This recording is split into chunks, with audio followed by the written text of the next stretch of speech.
Good morning and hello. Welcome to our Area 2 conference. I am so glad, got it, okay, re-recording, that all of you are here today. We just found out we have a retired teacher who is Gloria Engstrom, and she's from Oak Park originally, but now she said Kentucky. I'm not sure. But anyway, I'm so glad you are here from far and wide. Before we begin, I hope that with all this crazy weather we've been having, everyone is safe, your family's safe, your friends and colleagues have all weathered through what we've been going through lately. We had a big storm come through here this morning and almost didn't get my newspaper in time before it all happened.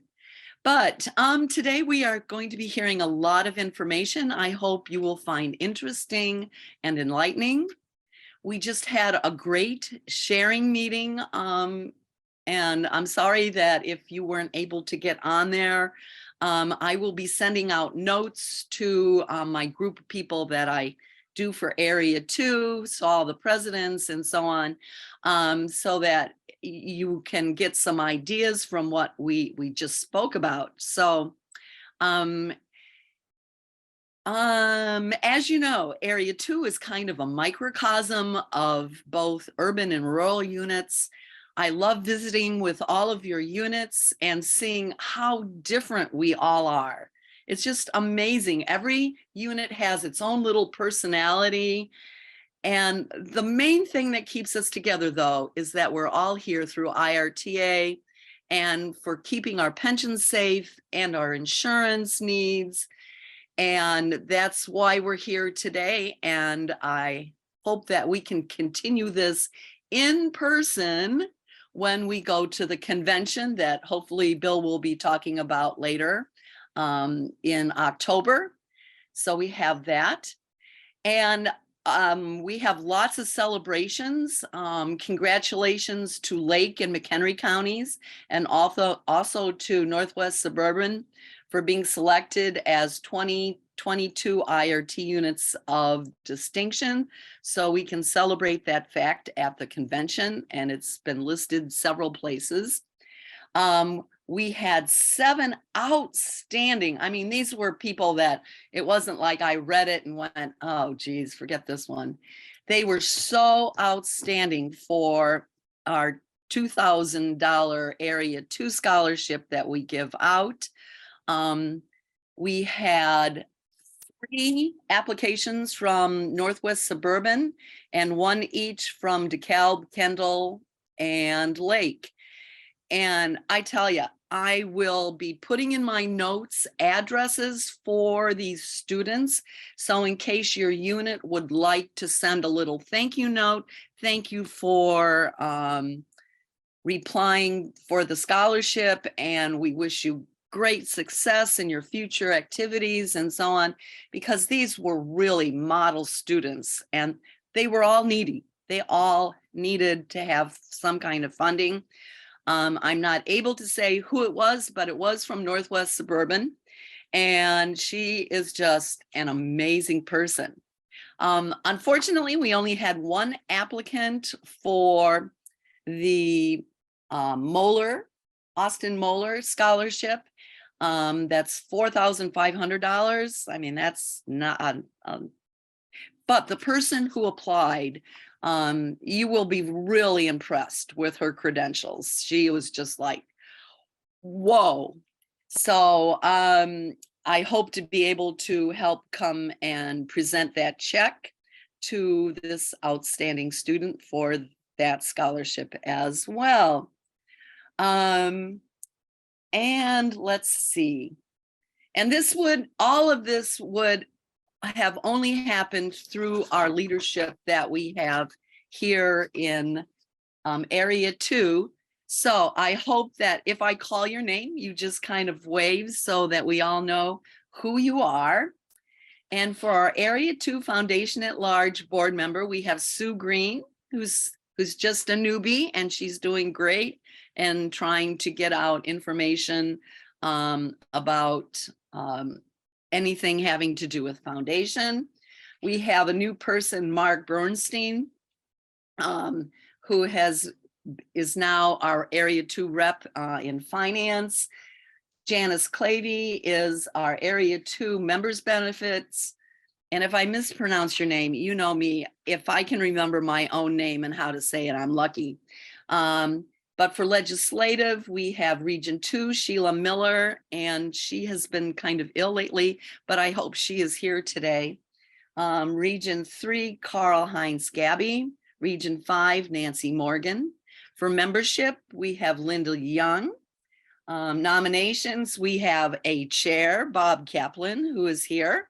And we also have Bob Lyons. Is Bob here? I'm not sure. I saw Bob, but I hope he can join us. For IRTA Pact, we had lots of people. We had Region 2, Marty Swanson. Region 3, Conrad Floater, Marlene Grossman, Mary Rothschild, and Bridget Shabelka. Sorry if I mispronounced your name. And we have 3 outstanding Region 3 directors, Lois Schartig. And in Lake, we have Bob Kohler as Lake County President and Joanne Jasic for McHenry. Thank you for your service. Region 3 is Miss Irene Jinks, who is right next to me. Hello, Irene. So glad you're here. I have to say something about Bob and Irene. I mean, when I first started, it was just like, I have no idea what I'm doing. And also Bob Kaplan. And it was just like, oh, you are my heroes, because I can see myself hopefully continuing my service as long as you have served IRTA. So Irene and Bob, thank you so much for all of your service, for all of these many years, and also for being a state president. And you are just like a shining beacon in my life. So, she is also, Irene is also co-president with Kaya Rubenstein for North Lake Shore. Northwest Suburban is Jane McCauley, and she is just delightful. Region 5 director is Meg Soforic. And in Aurora, we have Dick, who is here. He was in on our conversation this morning. DeKalb is Linda Chapman. She's another one who lists herself as a secretary, and they have a very small unit, but she is the one that is spearheading, keeping that unit open and going. And I love to go to DeKalb to see her. And she is just an amazing person. And then from Kendall, we have Jim Hisson and Craig Weber. And also from Elgin, we have a new person, Lucy Niemeyer. So thank you so much for all what you guys do for IRTA Area 2. And now it is my pleasure to introduce our IRTA President, Bill Funkhauser. Good morning. Welcome to IRTA's second virtual conference of 2023. Instead of one area conference in July, we scheduled 6 virtual updates spread out over several months, hosted by your area representatives. All members worldwide are welcome to attend all sessions. Today, I report to you the state of our association is sound. Membership continues to rise. As of March 15th, our membership was 40,118.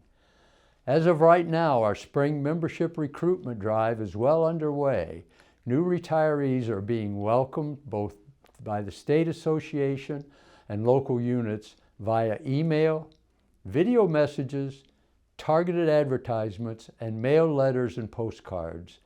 Membership chairs across the state are utilizing a database of new retirees' email addresses to introduce themselves, the association, and local units.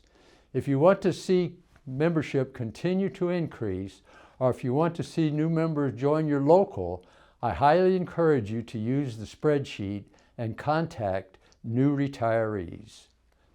Financially, the association is equally sound. we are forecasting a $1.272 million in dues and other revenues. Income to date is approximately $230,000, with expenses to date of approximately $132,000. As with every year, the association completed its annual audit in February. At the association's executive committee meeting in March, the committee heard from the auditing team and reviewed its findings. They found no problems and gave us a clean opinion. Planning is underway for the biennial convention this October in Springfield, which I encourage all of you to attend. At this meeting, we will elect new leaders and vote on changes to our Constitution. Like most associations, IRTA cannot carry out its mission and functions without volunteers to lead our boards and committees. Later in the meeting, you'll hear from Nominations Committee and the importance of you getting involved in leadership. But finding new leaders is only half the battle. In looking to the future and making sure our association remains relevant, we have to be reviewing the Constitution. Recommendations from the Organizational Review, the strategic plan developed by the Executive Committee, the things we learned from what happened during the pandemic, and the fact that our Constitution was written in the 1950s, almost 7 decades ago. With these things in mind, when I appointed a Constitution Committee to propose amendments that would remove roadblocks to efficient operation and continued success, I asked the members to begin the process with an open mind. I hope you will receive their suggestions with the same open mind. In one of today's sessions, Vice President and Constitution Committee Chair Roger Hampton will be discussing these proposed changes and their rationales. At the end of the program, there will be a question and answer session to help you understand why these changes are vital for the organization moving forward. As you know, our Executive Director, Jim Bachman, will be retiring at the end of the year. Jim has done an excellent job bringing our association to a place of prominence. He will be hard to replace. Last year, I established an Executive Director Search Committee to lead our search for his replacement. The committee continues to meet regularly and has engaged with a professional association consultant to assist with finding and reviewing candidates. After a vetting of potential candidates, the Executive Committee will make the final decision of which candidate will be hired. For the Foundation, the charitable arm of our association, I am pleased to report a strong financial position and another successful year carrying out its mission. The Foundation executes 3 benevolent programs: member assistance, scholarships, and excellence in education grants to current teachers. Currently, the Foundation is assisting 10 retirees for a monthly total of $4,625. Scholarship applications are being reviewed at this time. Students majoring in education are eligible to receive a $2,000 scholarship. It is just one of our many efforts to support the teaching profession. Excellence in Education grant applications for current teachers are now available on the Foundation page of the website. Active teachers are encouraged to apply for the grant and cover a worthwhile program for students that would not otherwise be covered by their district. The Foundation is allocating $42,000 to these grants this year. The deadline to apply is June 1st. These programs are funded entirely by donations. None of the money for these programs comes from dues. The primary source is our annual fundraiser. In 2022, this brought in $228,939. Our fundraising appeal will soon be going out, and I encourage you to be very generous in your donations. I want to thank all of you for attending today and for being members of the only organization whose sole purpose is protecting the benefits for retired educators. I hope you will have an informative and beneficial conference. Our next presentation is from our legislative team. Please join me in welcoming our Executive Director, Jim Bachman, our contractual lobbyist, Andrew Bodavies, and our Grassroots Legislative Affairs Coordinator, Courtney Hayes. Jim? Good morning, everyone. It's great to see everybody today. My message this morning will be brief. Lately, obviously, we've had a change over completely into now the Aetna insurance if you're in the trail. And I know there's been a lot of early bumps or speed bumps that a lot of us are dealing with. And I say us only because I am also in that as a former state employee and now as of 65 years old. But I'm telling you that today I'm reaching out to all of you, and we will be shortly sending a voter voice or a constant contact out also, or basically it'll be a voter voice, asking all of you that are having troubles. We've recently seen quite a few people incurring troubles actually getting certain tests okayed and they're being denied by Aetna, and taking 3 or 4 times for that to be resubmitted and actually get the okay. What I'm asking all of you today to do is not necessarily send that information to me, because all I do is then forward it on to CMS, and we haven't seen a lot of change because of that. But what I'm asking you to do is literally to reach out to your legislators. They're the only ones that truly can make a difference and hold CMS and Aetna to the word and to the contract.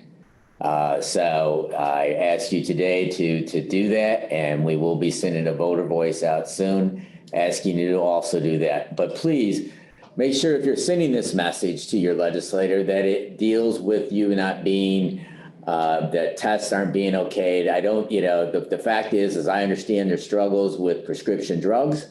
That if they got placed in different tiers and it's costing you more, but truly that is in the ability of Aetna to make those decisions of what drugs will be in what tiers. But the deniability, the denying of certain tests, that's troublesome.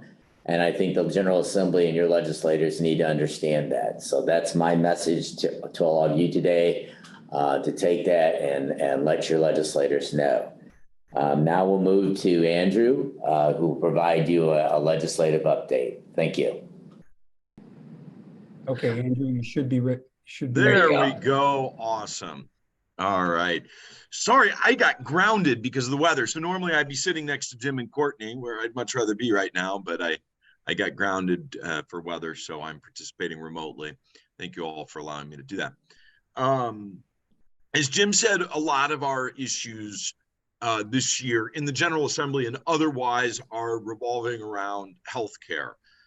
We actually introduced some legislation. We've been working with some members of the GA, but Democrats and Republicans, trying to get a better process in place for changes in healthcare. We certainly respect that CMS has to go out and consider cost and availability and issues, and they have to consider what is the best healthcare decision from the state's perspective. But we've been working quite a bit, meeting with members of the General Assembly and talking to them about trying to come up with a better process that puts the members, i.e. all of you, first and doesn't prioritize a bureaucratic process. So we introduced House Bill 3504 this year. And basically that bill, pretty simple bill, it just requires CMS to engage in the process sooner and have them make all of the decisions ahead of time so that all of you can get the information. For instance, if you're changing healthcare providers, if things are being different, give you the information in advance so that you can better plan for that. We've also been talking to legislators about ideas of having, a little bit more voice and a little bit more compassion in the process. I think that's where a lot of the frustration has fallen, is that it's a fight about it's a state agency being bureaucratic about something that ultimately impacts lives. So we're anticipating some subject matter hearings maybe as we go into the end of the legislative year this year, And we've had a pretty intensive subject matter hearing already on this with members of the House and Senate. So we anticipate that'll continue. But again, as Jim said, letting your lawmakers know the problems that you're having certainly supports Jim Courtney and myself in what we're trying to do in Springfield. So if you have a story to share, again, encourage you to take Jim up on that opportunity. It'll help the group. Other than that, it's a pretty quiet legislative session this year. The General Assembly is filled with freshmen who are still trying to figure out where the vending machines are at. So we're about a third. This year started with about a third of the elected population never having been in the Capitol before, or maybe having been there in 8th grade as part of a social studies class. So it's been a little bit slow. Having said that, we've got a couple of small wins. We're extending the return to work requirements from the 100-day to the 120-day, so that'll be held harmless. And doing some work on, there's a resolution restating, and this is something that passes pretty much annually, restating the state's opposition to taxing retirement income. And again, some smaller issues like that are moving ahead without a lot of opposition. But again, much of our fight this year, and I anticipate going forward into next year, will be healthcare related. So thank you all. Courtney? All right. Good morning, everyone. I'm glad to be here. Basically, to what Jim said, I guess for any members who don't know what Voter Voice is, it's going to be the easiest way of communication regarding issues that retired teachers regarding health care or your pension. It's going to be the easiest way to contact them. I encourage everybody to check their email if you are enrolled in receiving emails from Voter Voice. We did just send out a call to action regarding the WEP GPO. With the email, if you haven't received it, I'm more than happy to resend it, but basically it has 210 co-sponsors. We want to get it back up to 290 so we can force another House or a floor vote. I also want to, while I have you all here, let everybody know that our 2023 biennial convention is going to be in mid-October. With that being said, I am starting to try to get donations for our silent auction. Our silent auction is a really good way to add more funds to our PAC, which ultimately goes to the legislators who help us with your health care and pension benefits. So if anybody has any questions, just reach out to me directly up at the office. If you're having any trouble signing up for Voter Voice, I'd be more than happy to help. Thank you. Thank all of you. Do we have any questions for us at this time? No, I don't. There's a question, where will the conference be? Okay. The convention will be actually in Springfield at the Crown Plaza on the East Side Hotel. That's where it's been, and the last time, several times it's been. That our last time when we had an in-person convention. Marge Sikansky, if you could unmute, and then we'll go to Pat Hampton. I think I did unmute. Am I unmuted? Yes. Yes. Okay. With regard to Voter Voice, I think it's a very important tool. However, yesterday's Voter Voice did not, many of the West Lakeshore members did not receive, or some at least, did not receive the Voter Voice. I sent out a constant contact when I saw it to all our members to make sure that they check their spam box. But in some cases, it's going to junk and spam, and they're not getting it. Or they're not getting it at all. One of our members didn't get it at all. I did receive a call yesterday. I sent out a reminder. We've looked into this more. I mean, as much as we can, I've contacted Voter Voice, and basically they kind of made it sound like it's the way that emails are set up to be received on the other end. If they aren't receiving it, the most I can say is, like I said, I resent out another one. If they don't receive it, I'm more than happy to forward it. We've ran into this issue, and I just, Voter Voice isn't really coming up with a resolution for the ones who aren't receiving it. I would suggest if you could ask them to check it again today to see if maybe that helped. the reminder only went to people who haven't opened or sent that email to their congressperson. So we will try it again. And if she didn't, I'll look a little bit deeper and see if, I can reach out to Voter Voice again to see what else we can do about it. Thank you. Pat? Exactly what I wanted to say. I think we have to check our spam boxes. Yes, I think more than anything, and I think this is something that Nathan has said in the past, that obviously every day, and because we send out, when a Voter Voice goes out, it goes out to practically, 30,000 individuals of our members. Every day there's new software that's, firewalls that are preventing some of these to get through. So you truly need to do your due diligence and make sure that, Nathan, obviously you can speak to this better, but that you friend the IRTA and go back and do that digital every month or something like that to make sure that those emails actually are getting through. I used to get it all the time, and then Roger was telling me he got it, and then I said, I don't have anything. And I looked in my spam box and it was not there, so I don't know what was happening there, but I would advise people to look there.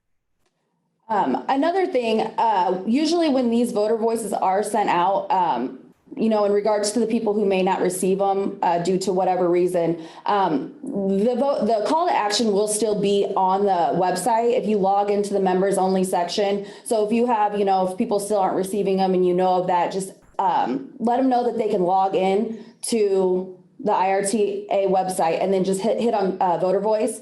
And then the tab will be right there, and they're able to send that message into their congressperson. So if that helps.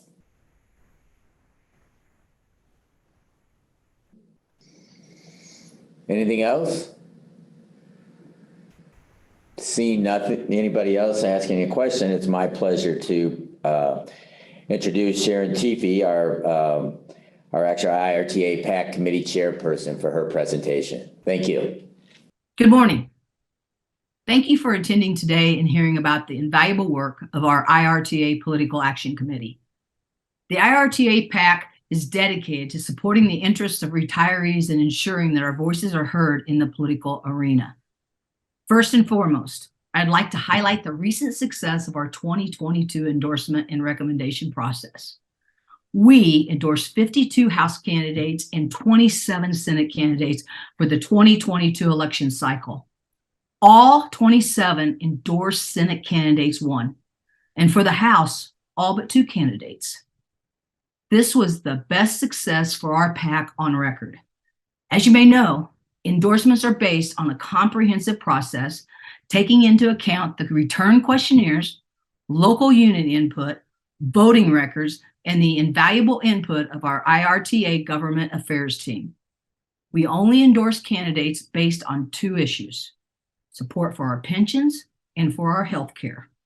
All other external factors, including stances on public education, the environment, taxes, or anything else, are not considered. Now it's crucial that we continue to actively engage with our legislators. I encourage each of the IRTA PAC committee members to reach out to legislators and schedule meetings in their district offices. And I encourage each of you to do the same. In fact, legislators are home in their home districts this next 2 weeks.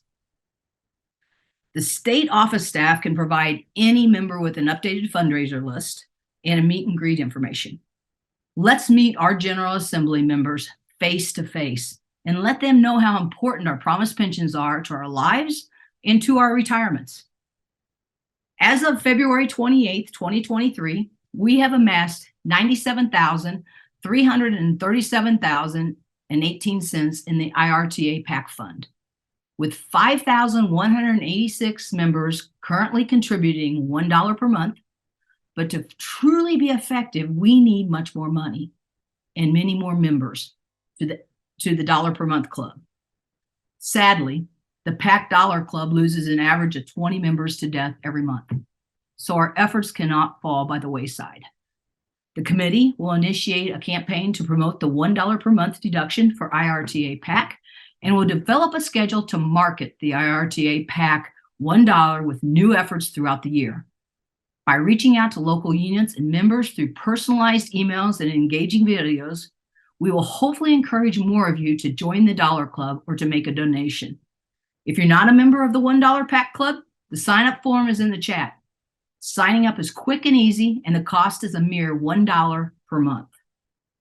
Our focus on personalizing the message and emphasizing IRTA-specific issues will not only inform members about the importance of IRTA PAC, but also strengthen our association's mission to maintain our benefits.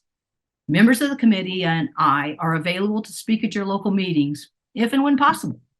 I encourage you to promote the work of the PAC at your meetings and in your local newsletters. Finally, I'd like to draw your attention to an exciting upcoming event at the Biennial Convention in October. IRTA PAC is coordinating a silent auction at the convention, with all proceeds benefiting the PAC. Our past experience shows that this fundraiser can both be enjoyable and successful. In the coming weeks, staff will be reaching out to both the committee and local units for donations of auction items. I encourage you to be creative as well as generous as possible with your silent auction items. I encourage each and every one of you to take an active role in supporting the IRTA PAC, whether it's by attending fundraisers, contributing to the $1 per month deduction, or spreading the word among your local units. Together, we can create a brighter future for us as retirees, ensuring that our pensions and our healthcare benefits are protected and that our voices are heard loud and clear. Thank you for your ongoing support and dedication to the IRTA Political Action Committee. Let us continue to work tirelessly to make a difference for us as retirees. And remember that united, we are stronger. Good morning, teachers. My name is Larry Pfeiffer, and I, like you, am a retired teacher in the state of Illinois, and I want to thank you for your years of service. Currently, I have the honor of serving as a trustee to the TRS board and representing the annuitants, retirees, and all teachers in the state of Illinois in one of the greatest pension systems in the state and the country, and we'll talk a little bit later about that. I come today, I think, bearing mainly good news, but I would like to share a couple of things with you as we get into this. You may read an awful lot in the headlines and media outlets about pension systems, and are they good or they're bad? And I've been thinking about this for a long time, and I've got a story that I hope can relate to you. When I was a scout, we used to play this silly little game around the campfire. We called it Boo and Raw. And we would tell a story, and it would always have one part that might be boo and one part that'll be raw. Let me give you an example. I would say, "Hey, campers," and you would respond back, "Hey, Larry." And I'd say, "Campers, we've been here all week long and provisions are low." And you would go, "Boo, low provisions." And I would say, "But I found some peanuts and I'll share." And you go, "Raw, great." And as I'm handing out those peanuts and everybody's taking some and they're hungry and they're looking forward to eating them, I go, "This works out great because with my peanut allergies, all I can do is suck the chocolate off of them." Definitely a boo. So I'm going to share some numbers with you, and I hope that you'll be sitting there going, "Well, that's a raw. That's good news." Or, "Well, that's a boo, but what are we going to do about it?" So, boo or raw, that's up to you. First one, and I hope you can get this one right. At the end of 2022, TRS investments totaled $63.3 billion. I hope you're out there going raw because it's been a long time. Well, it's been never that we've been over $60 billion in our account. Between 2020 and 2022, TRS increased its assets by $9.1 billion. That's a raw, or that's 16.8%. And if you remember what happened between 2020 and 2022, we had some major market downturns. We had a pandemic thrown in there, and we still did very, very well as a system, and for a system for you and all of our beneficiaries. Let's take a look now, and I'll let you just peruse those numbers on where our assets have went since 2019 to the current. We have increased at billions of dollars into that fund. I want to share this with you. You probably all get a copy. It's called Pensions and Investing. It comes in February, and I remember when I was younger, the only important thing that ever came in February was the Sports Illustrated swimsuit model, but nope, this one takes my nightstand. In this magazine, it takes the top 1,000 pension systems in North America, both public and private. A year ago, Illinois came in at number 42. After this last year, we're number 38. So we have done very, very well in very, very difficult market conditions. That's possible because of what the board has done, what the staff has advised at TRS, what our consultants have told us. We've been able to do okay during some very, very difficult times. Now to the numbers. During the very challenging year for the economy in the United States and around the world, TRS investment returned minus 1.2%. Yeah, that's boo. No one wants to lose money. As a matter of fact, over the last 14 years, TRS has never had a negative return except for this last year. Yeah, I know, boo. The next point, TRS did better than most other public pension systems. The average public pension system return was minus 9.3%. TRS did very well. Raw. TRS has a 40-year investment returns of positive 9.3%. Our actual assumed rate of return is 7%. So the last 40 years we've exceeded our benchmark or our prediction.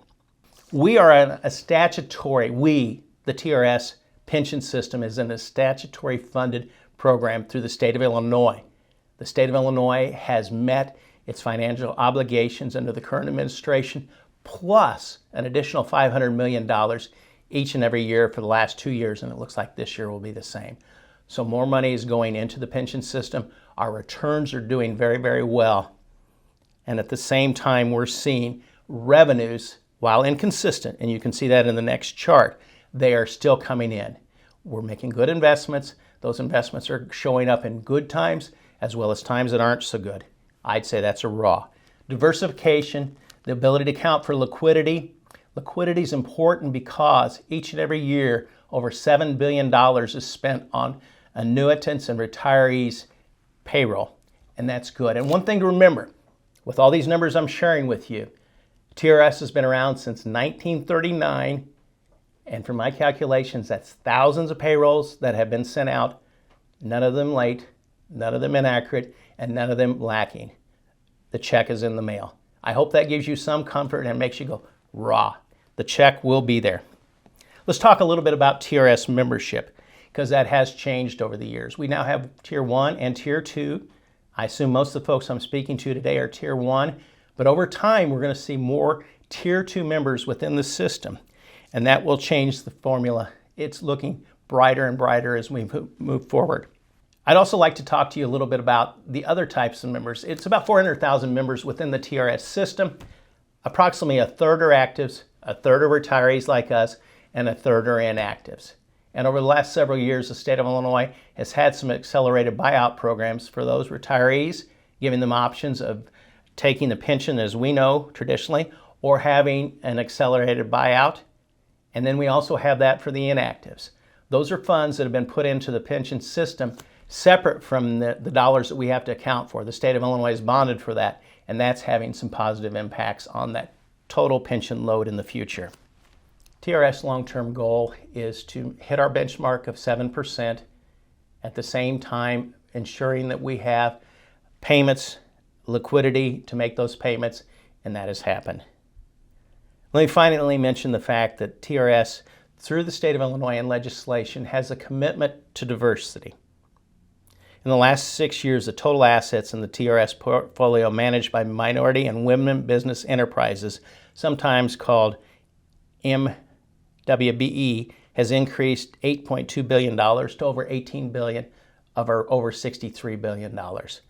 That's a commitment that TRS and the trustees take very seriously, and we're very proud of the fact that we're seeing good return and good results with that. In each of the last 5 years, TRS has exceeded its annual aspirational goals for the total managed by WMBE firms. In the last 2 years, The aspirational goals has been 22% of the total assets. In fiscal year 2022, the actual assets managed by WMB firms accounted for 29.4% of the total assets. Currently, TRS commitments to women and minority business enterprises firms total about $18 billion, or 28.4% of the system's total portfolio, which I mentioned was $63.3 billion at the end of December. Boo or raw? I hope that if we put it in one bucket, we would say raw. These are some good numbers that are indicating that TRS is moving in the direction in which we can be proud of. I finish with this final thought. I challenge you to continue to be both advocates and ambassadors for your system, and that can be pointed out in just the simple fact that TRS is conducting a strategic plan, and when surveys were sent out, the retirees far exceeded the return rate of what our consultants thought they would be. It definitely shows that you have an interest in your system, and again, it is an honor to serve you on that system. I wish you all the best in your retirement. Now for one more part that'll be in the raw category, it's my honor to introduce Bob Kaplan, who will be the nomination committee chairperson. Bob? The Nominations Committee, or Volunteer Leadership Development Committee as we'd like to call it, continues to search for members willing to volunteer for leadership positions at IRTA. The positions include elected executive board positions and roles on other numerous committees. The Nominations Committee has come to understand that individuals volunteer for a variety of reasons, helping themselves to maintain a full pension with benefits, creating a better retirement quality of life, a personal duty, a desire to make a difference, and the opportunity to give back skills and abilities, and the need for affiliation. These reasons are often motivated by altruism, or the unselfish desire to serve and advance the best interests of the association. And then in other circumstances, they are motivated by self-interest, egos, or pressures. We all have self-interest, but the higher the impact of altruism, the better volunteer leader, and thus, in turn, a better impacts for the association moving forward. Volunteer governing is very difficult, and to succeed, the committee recognizes that our next set of leaders need a good understanding of what competencies are needed to fill the roles for which they shall volunteer. Instead of asking ourselves, whose turn is it, we are now asking, who demonstrates the best potential for leadership and the ability to take the organization into the future? I'm asking you, who do you know that demonstrates the best potential for leadership? Does that person have 3 to 5 years of strategic thinking? Can they build teamwork among peers with different needs and interests? Can they inspire and empower others and the staff? Can they set aside old-fashioned processes and set a tone for a modern and streamlined association? The committee asks these questions because we've sunset the days of members just volunteering to fill a seat in a chair. The association needs candidates who will lead, not those who necessarily have fun personalities or charisma. We see candidates who know what it means to govern, understand the functionings of how boards work, and the role of a director, the duty of care, loyalty, and obedience, and the ability to make judgments in the interest of the entire membership, especially when dealing with conflicting interests. We don't need experts. This is because our IRTA staff, for instance, is unmatched in its abilities. Very few other associations have the lobbying skills of our contractual lobbyists or the membership, marketing, and video production skills of our staff. In the book, Race to Relevance, we know that going from good to great means getting the right people on the bus with an emphasis on getting the right people in the driver's seat. We need a small group of thoughtfully selected leaders to steer our organization into the next decade. If you see these qualities in yourself or another individual, please consider stepping up and being a part of something special. Nomination forms are on the IRTA website, and the link is in the chat and in the video description. Thank you in advance for your consideration. Please get those nomination forms in for all of our IRTA family. Next on the agenda is AMBA Regional Vice President Larry Newman, the man, the myth, the legend, who will give us an update on member benefits. Go ahead, Larry, take it away. Wow, that was quite an introduction. I love that. Thank you, Bob. Good morning, everybody. It's great to be here today. I'm here with Gary DeVito, another one of our legends, Gary DeVito, one of our district managers. So hopefully you'll get to meet and talk with him, and maybe you got to talk with him a little bit prior as the meeting got started. I was a little bit late this morning. Excited to be here. For Area 2, although I know there's folks from, all around, not just Area 2 on this particular call today. So it's great to see so many familiar faces and names and to, get updates on everything that's happening that is IRTA related. I've only got a couple of things, but I think they're pretty big, as we are getting back out into the field, so to speak, and really meeting face to face with your members again, and getting back out into unit meetings. Those are really the big, two big subjects I have. So the first one is, hopefully most of you by now have attended one of the IRTA monthly webinars that are going on, hosted by John Green from AMBA. These are great ways for you to be able to kind of see what's going on with your member benefits, updates, bring potential new members on board by having them attend one of these webinars. We've had, I think our average attendance has gone up, steadily for each monthly webinar. We're averaging roughly 80 attendees. So if you haven't attended one of those, if you want to, we can give you a schedule. Gary and I are going to be in breakout room number 4 right at the end of the meeting, so we can kind of help you along with that. But I highly recommend attending one of these IRTA monthly webinars, the series, and it's covering everything from financial planning to family planning, long-term care planning, learning about dental and vision, learning about the discounts, how the discount programs, how the passport program works, things like that. So just keep that in mind. And then the other thing I want to talk about is something that we are, we're always pushing to help try to bring in new members to this association. So Jim, Nathan, and I, we've been, and the crew at the office have been trying to brainstorm some ideas. And so we're trying a couple of things this year as we are getting back out into your unit meetings. So there's a couple of different ways that we can do this. We've started doing what's known as a lunch and learn series, where we are training our agents on the various programs to be able to set up a lunch and learn in different parts of the state, and inviting members and prospective members to come to these lunch and learns to learn about all the advantages there are to becoming an IRTA member. So another way that we decided that might be beneficial for all of you to pass down to your unit presidents is to combine a lunch and learn with one of your local unit meetings. So I'm going to share a screen really fast and just show you a couple of quick examples of what they look like, because there's a couple of different ways that we can do this. Hold on one second. It's not letting me screen share. There we go.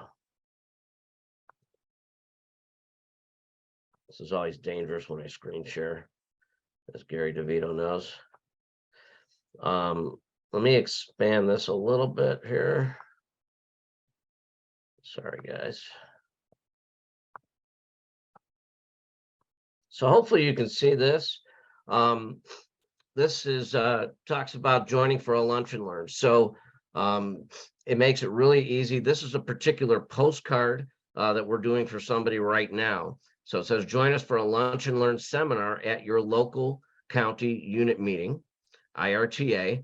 And then on the back side of it, it says, in addition to legislative advocacy and making strong social connections with your peers, Membership in your association comes with many perks, some of which are free. So join us for a lunch and learn to learn about these benefits and more. So when they get it, they can hold up their phone to register for it. We will have dates on there, so kind of drop dead dates for you. So we are going to be sending these out if you decide that you want to participate in something like this.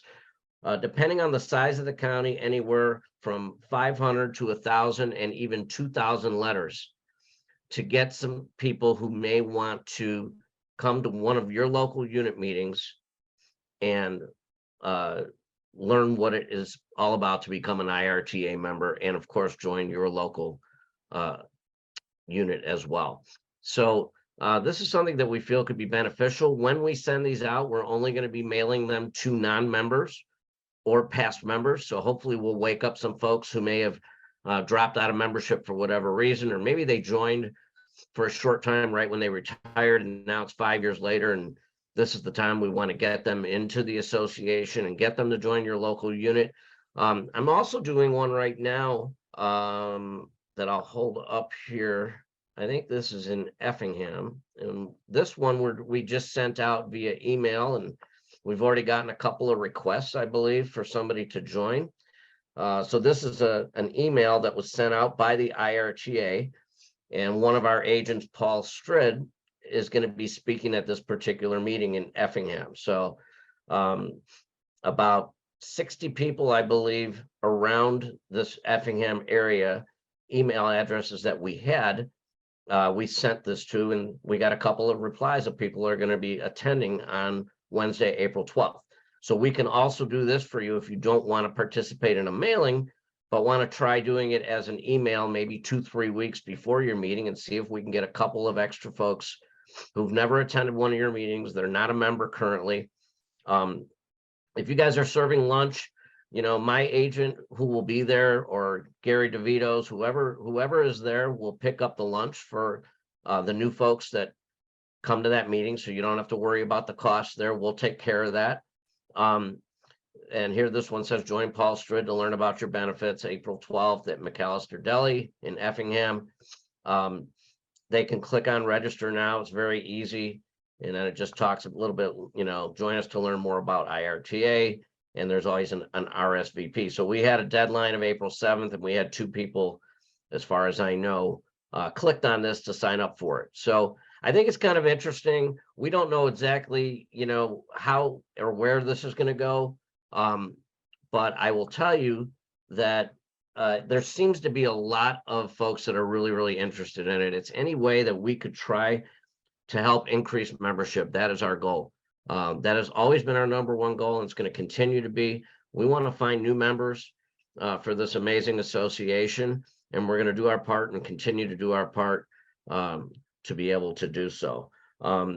That's really all I have. I'd love for anyone to want to talk to Gary and I, and if you haven't signed up to have somebody speak at one of your local unit meetings, join us in breakout room number 4, and that'd be a perfect time to do that. Thank you, Patricia King.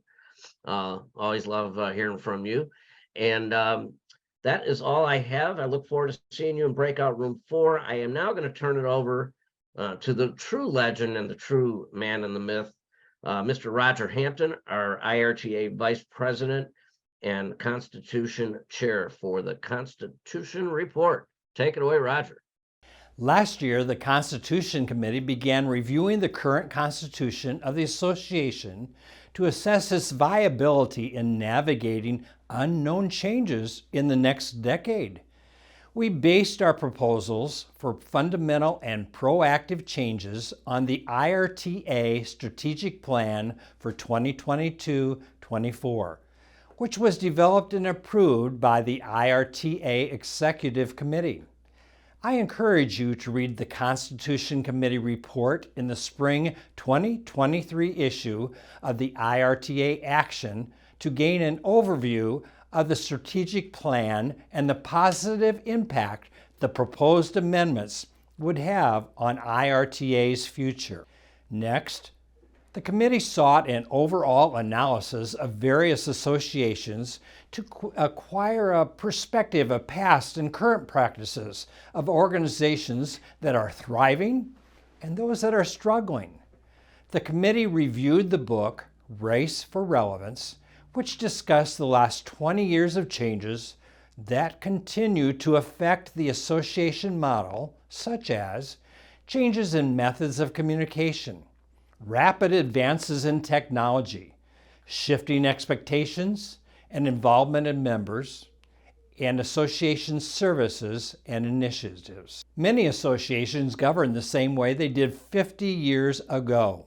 However, I am proud to proclaim that IRTA deserves accolades for its performance through the decades.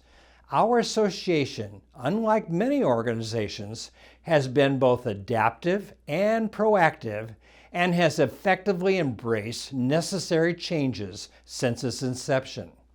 Some of those recent initiatives include the use of email communication, websites, electronic forms, voter voice software, virtual meetings and conferences, live help chat, and video production. We must continue our systematic effort to be the premier advocate for retired educators. The Constitution Committee recognizes that there are challenges created by our current Constitution framework that have produced roadblocks and hurdles to navigate. Our discussion of issues included, but were not limited to, regional director and committee positions that are going unfilled, local units dissolving, unrepresented members at the biennial convention, and non-inclusion of all members in the governance of their organization. We must also assure that we are striving to effectively reach and engage the next generation of retirees. Change is not new to IRTA. Since its inception, IRTA has had the propensity to make essential amendments to its Constitution. The aptitude to adapt and keep our association relevant and vital for current and future members has been, and hopefully will continue to be, our association's strong suit. As part of our current governance, directors are selected from different geographic regions across Illinois. With the implementation of modern communication technology, information is now shared to all members via emails, texts, and live conferences, making the selection from geographic regions moot. We recognize and are very thankful for all the members who have passionately volunteered and effectively served the association throughout its history. However, the current geographic composition model of committee representation has become a detriment, impacting the board and committees. Let me explain. We have had at times when there were several well-qualified volunteers from a particular area who could not serve because the seats from their geographic location were full, whereas in other areas, seats went unfilled. We must continue to embrace IRTA's initial purpose as stated in our Constitution, which is to maintain and improve benefits to annuitants of TRS. We must recognize and address the fact that all our members, whether inside or outside of Illinois borders, have the same interests. Every IRTA member has the right to participate in decisions that strengthen our stated purpose. The Constitution, therefore, is recommending several constitutional changes for your approval at the biennial convention this October in Springfield. We unanimously believe that each of these proposals are fundamental in empowering IRTA to continue to be effective as we represent and advocate for all retirees. The IRTA Executive Committee has officially recommended approval for all the proposed amendments. The first proposal I will address is the amendment to reduce the size of the IRTA Board of Directors from 33 to 10 members. The Constitution Committee suggests, along with our professional consultants, other experts, and the IRTA Executive Board, that we can be more effectively governed with a board of 10 instead of 33. Responses from the committee received from regional directors include the sentiment that it has become more and more difficult to get members to accept roles or offices for various positions when the members themselves do not see a need for such positions. If this amendment passes, the committee also recommending that the board increase its annual meeting from 2 to a minimum of 4 meetings per year. In fact, the best endorsement argument for this amendment is that it exists today de facto. Most of the association's decisions are made by the executive committee. This proposal formalizes an already established practice. The amendment proposal involving geographic divisions also addresses the issue of a smaller board of directors. If the amendment passes, the geographic division amendment will divide the association solely into areas. The term region will be removed. Again, some current and past regional directors have stated, "It was my experience that the information I presented was already known to the local unit officers and their attending members." Others have stated that regional representation is no longer necessary for the conduit of communication due to the use of technology, which has made communication with units easier and in a timely manner. The proposed amendment regarding committees has several components. First, the amendment will change the name of the Nominations Committee to Leadership Development Committee, which is more descriptive of this committee's purpose. Next, the membership, legislative, and member benefits committees will be inclusive of any member in good standing who desires to serve. Real-time video conferencing allows us now to get input from any association member worldwide who wants to be involved with those committees. Being more inclusive will help address past and current issues regarding unfilled committee seats and meeting participation. The inclusive virtual voting proposed amendment is put forth in 3 separate proposals. First, all active IRTA members would have the opportunity to vote prior to the biennial convention to elect officers. Second, members from each area would have the opportunity to vote to elect their area representative. Third proposed amendment, all active IRTA members would have the opportunity to vote prior to the biennial convention to amend the Constitution. These amendments expand inclusivity, fulfilling the committee's desire that all members should have the right to vote on all issues regarding their association of which they are members in good standing. Paper ballots shall be offered to any member who cannot vote electronically. The proposed amendment to remove language regarding the process of proposing a dues increase would be moved from the IRTA Constitution and added to the IRTA standing rules.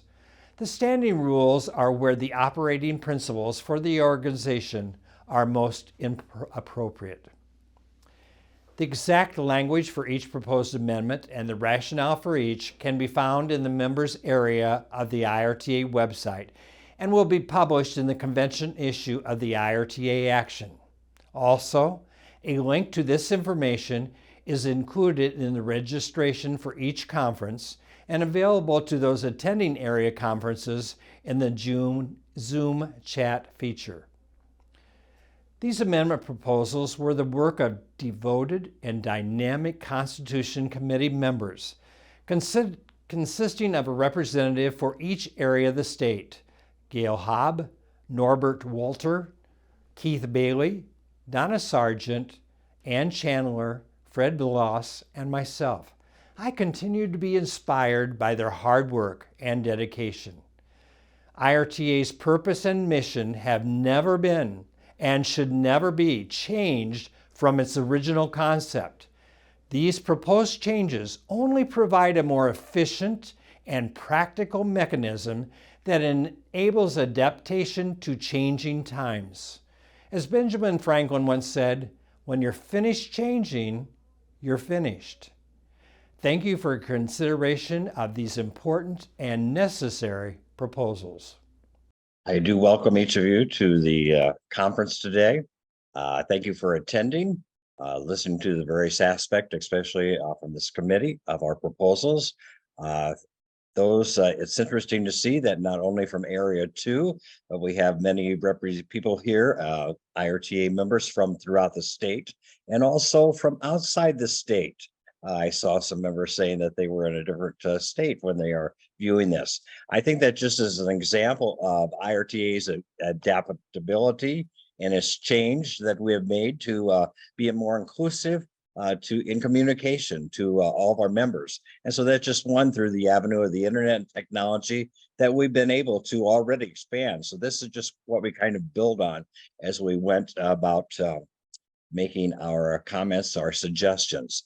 The members that are on today with me, the Area 2 representative on the Constitution Committee, Norb, is here today and will help answer any questions that you might have about the suggested amendments. But also from Area 1, Gail is here, Donna from Area 4, and Ann from 5. I believe those are the others that are here that may be also helping assist me in answering any questions you might have. So I will open it up at this time. If you have a question about why we are making the suggestion we did, a specific amendment, you may want to tell us what amendment you're specifically addressing, what the impetus was behind the amendment, what the thought process was that we went through to come up with it, who we consulted with to find out people's input on that, what data we looked at.